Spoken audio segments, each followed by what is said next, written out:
Hello everyone and welcome back to another video. In today's video we are going to be trying out Char on Deer. She's the second last character I need to try out.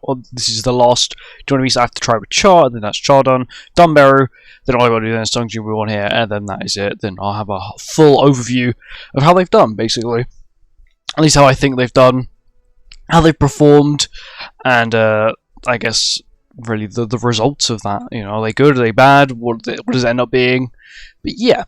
So this team, once again, I'm keeping Yorm. I'm not changing Yorm out. Yorm's just too vital on this team. I could, but I'm not good at it. Char, once again, actually, I'll give it gear. So attack, defense, attack, crit, attack, crit, attack, crit. It was actually really hard finding another blue human or another decent human. I don't really have any good ones that I like. You got Green Escanor, I guess. Lilia's got like AoEs. He's got AoEs. Lance isn't bad. Escanor's not bad, but it was like I sort of wanted to. I don't know. I wanted to go with like a different sort of team. I didn't really want to run the standard team. Right, finding a decent red human is kind of hard, so I got with Red Brynhild because she is extremely consistent.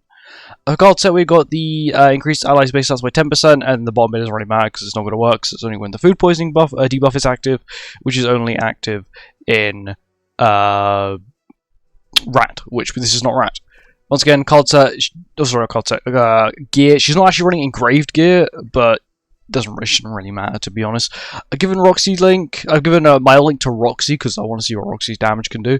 I'm actually switched them around, and yeah, let's get on with it. Here we go. Now on to floor 1. Sorry if I sound weird or I misspeak and say anything I didn't mean or whatever. I'm running on 2 hours of sleep, so not the best, but the grind, unfortunately, does have to continue.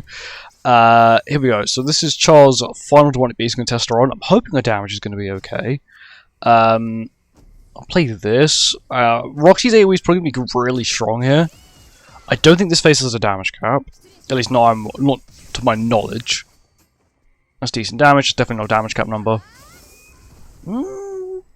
Maybe? I doubt that was damage cap, but it could possibly have been damage cap. I know this phase doesn't have a damage cap. So we'll do green, blue. So we'll do this, and I think I waste this. I think I also waste the Roxy AoE. I do think I'm going to need it. Make sure I didn't brain fart then. I have a bad feeling I'm going to misplay colours. I don't know why. I just think my brain's I'm going to accidentally misplay soap. It's going to completely screw me over. Because unfortunately, that's what this demonic beast is like. You miss one turn or you make one mistake like that, you got to restart the whole thing. Especially on Deer. Deer is one of the more unforgiving demonic beasts, especially if you quite heavily misplay. Red, also blue. We'll play this. Once again, because we're running humans and we have Roxy, as long as we crit, we do the double damage. Well, not double damage, but the Roxy's attack damage, death damage effect. Char's damage is actually quite good. Let's go. So we do blue, red, and then I think Char kills. I'm going to assume Char kills, so I'll do blue, red. What's your damage cap? Like 30%, right? 35%. Okay, Char should kill there, right? It's because Roxy's doing damage cap. It's 35, plus death damage, which is nearly 50%. Easily. There we go. Easy. Doesn't need the damage increase from the color wheel. Not bad. Honestly, not bad. And now on to floor 2 and floor 3 will definitely be the testing, especially floor 3. At the final phase, I am dreading quite a bit. But anyway, on to floor 2 now. Here we are, now on to floor 2. Hopefully, it should also be quite easy. I don't see why it wouldn't, but second phase, I think they've removed revive from it, so it's not too bad anymore. I think that thing had revive, which was kind of a pain. So what did we do last time? Solely for rank up.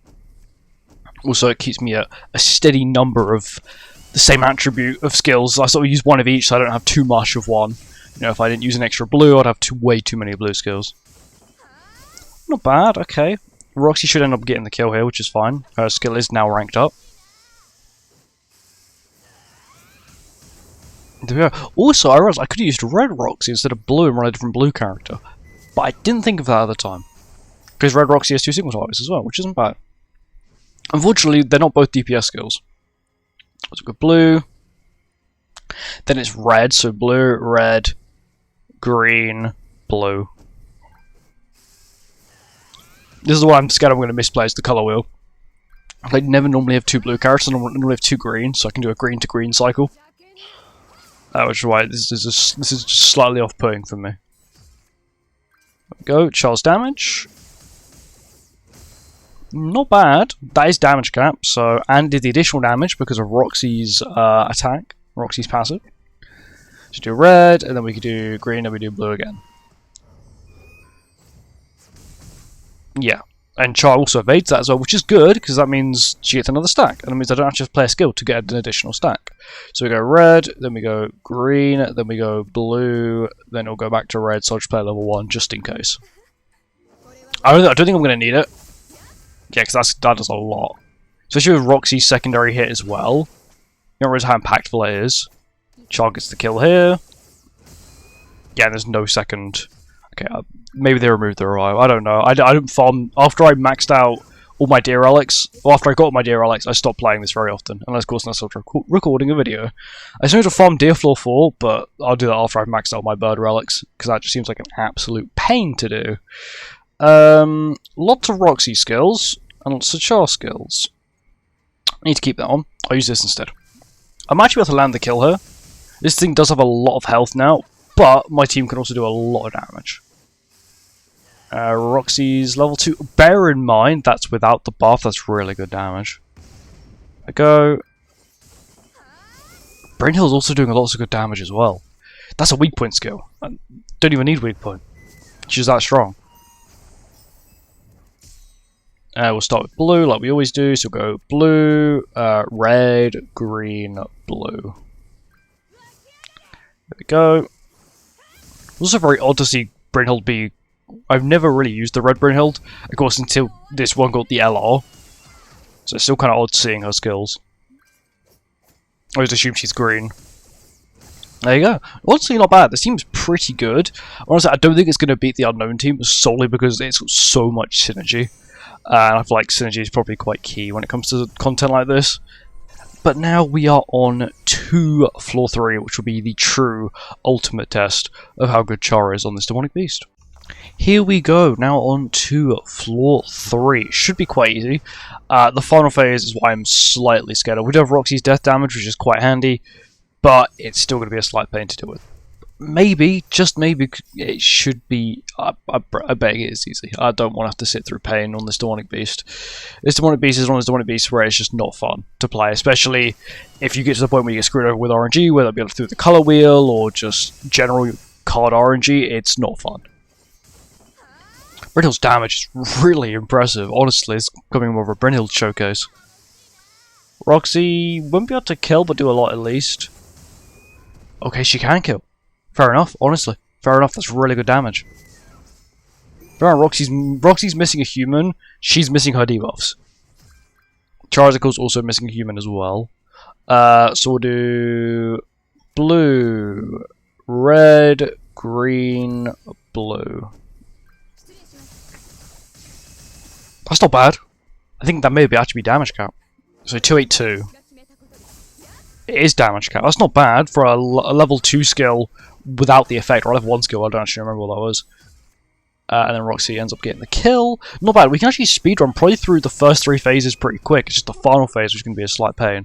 Because it is got that stupid colour wheel. But we still should be fine. Keep 2 blue skills. No problem. Also got to keep 2 green skills as well. So we'll do this. This probably won't land the kill, I'm not going to lie, solely because of that Yorm initial hit. Or maybe. Brynhild, please. Really good damage. She's got level 2 AoE now. Honestly, it's actually quite impressive. It's actually really impressive from Brynhild. Damage is so consistent even without needing a debuff skill. Blue, red... green. I'm scared I'm not going to get another green skill now. And then we'll do blue again. We'll do this one. It will rank up to level 3 anyway. And I'm pretty sure it will do damage cap. At least I like to think it will do damage cap. So we'll do blue. Then we go red. Then we go green. And then we can do another blue here, which should do quite decent damage, or at least hope. That is damage cap. Secondary hit. Okay, so we do about 39% hit. Which should actually mean I should just have to play one more skill and then a charge skill, and then that should kill. So if I do Brynhild, that'll do, let's say, 39, then that should land the kill. I don't care about the colour wheel in this phase. Solely because you don't really get punished too much, you get like a 10% corrosion. Oh, that's a lot of damage. Yeah, that's it. There you go, done. Honestly, that was very easy. I'm quite surprised. I feel like Roxy's death damage really did help a lot there. I'm going to give this win to Roxy because that was really impactful. Brynhild, insane. Like, if you were to run this team, it's actually quite viable. It performed a lot better than what I was expecting. Once again, Char does take a little while to ramp up. Once again, that's because of her kit requires single targets and humans, and you're sort of running Yorm to the fact you get the rank up, which is useful. You get the cleanse, you get the all-stat boost, which is sort of what you want on this demonic beast. It's still a pain to deal with. Yorm also gives you the ability to heal as well through Yorm skills, and remove buffs as well if you end up getting to the point where you need to remove buffs. But generally, she's actually a really good character. She's actually got more damage than Roxy as well, which is kind of a shock. I thought Roxy would have had her beaten there. But once again, my guess is the death damage counts towards the character who plays the skill and not Roxy's damage, which does make sense. But yeah, thank you for watching. I hope you enjoyed, and I'll see you in the next one. Goodbye.